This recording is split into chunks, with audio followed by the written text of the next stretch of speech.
Hello শিক্ষার্থী বন্ধুরা, মাননীয় মুখ্যমন্ত্রী মমতা ব্যানার্জির বড় ঘোষণা। আজ থেকে যুবসাথী অ্যাকাউন্টে ঢুকবে টাকা, ধর্নামঞ্চ থেকে ঘোষণা করলেন মমতা ব্যানার্জি। চলুন আমরা একটু বিস্তারিত জেনে নিই।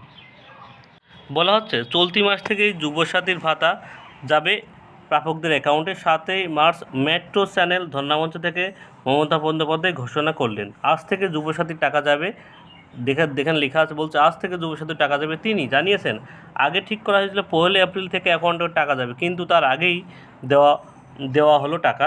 আর 7ই মার্চ থেকে এই টাকা ঢুকবে বলে জানিয়েছেন মমতা বন্দ্যোপাধ্যায়। আন্তর্জাতিক মহিলা দিবসের উপহার হিসেবে এই সিদ্ধান্ত বলে জানালেন মুখ্যমন্ত্রী। অর্থাৎ মুখ্যমন্ত্রী ঘোষণা করলেন আজ থেকে যুবসাথী অ্যাকাউন্টের টাকা কিন্তু ঢুকবে। বলা হচ্ছে 21 থেকে 40 বছর বয়সের মধ্যে প্রায় 1 কোটি যুবক যুবতী আবেদন করেছেন এই প্রকল্পের জন্য, জানালেন মুখ্যমন্ত্রী। যারা এই প্রকল্পে আবেদন করেছেন তারা প্রতি মাসে 1500 টাকা করে ভাতা পাবেন। সরাসরি প্রাপকদের অ্যাকাউন্টে এই টাকা ঢুকবে। আবেদনকারীর মাধ্যমিক বা সমতুল্য পরীক্ষায় পাশ করে থাকতে হবে। যারা কোনো চাকরি বা কাজ করেন না তারা এই প্রকল্পের সুবিধা পাবেন। সর্বাধিক 5 বছরের জন্য এই প্রকল্পের সুবিধা পাবেন তারা।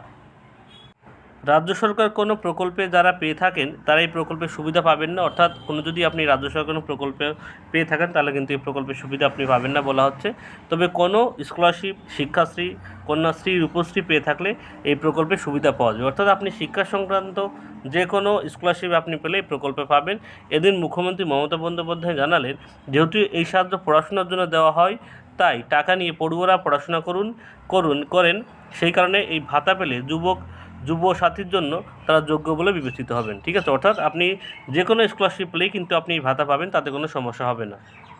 অর্থাৎ মমতা ব্যানার্জি জানিয়েছেন কিন্তু আজকে যে 8ই মার্চ নারী দিবস, এই নারী দিবসের উপহারস্বরূপ তিনি কিন্তু বলেছেন আজ থেকে কিন্তু যুবসাথী প্রকল্পের টাকা প্রত্যেকের ব্যাঙ্ক অ্যাকাউন্টে ঢুকবে। এবার আমাদের দেখার পালা যে আমাদের ব্যাঙ্ক অ্যাকাউন্টে টাকা ঢুকছে কিনা।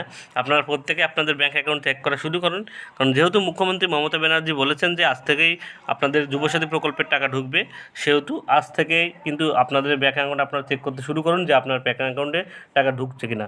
কারণ মাননীয় মুখ্যমন্ত্রী বলেছিলেন যে 1 এপ্রিল থেকে কিন্তু টাকা ঢুকবে, তার পরিবর্তে কিন্তু সেই টাকা তিনি আজ থেকেই ঢোকাবে সেই ঘোষণা কিন্তু করলেন। যে ধর্নামঞ্চ, যে এসআইয়ের বিরুদ্ধে যে ধর্নামঞ্চ দিয়েছেন সেখানে কিন্তু তিনি এই বক্তব্যটা পেশ করেছেন। চলুন এবার আমাদের দেখার পেলা আজ থেকে টাকা ঢুকছে কিনা। পরবর্তী আপডেট পেতে হলে অবশ্যই চ্যানেলকে ফলো করে রাখুন। সবাইকে ধন্যবাদ।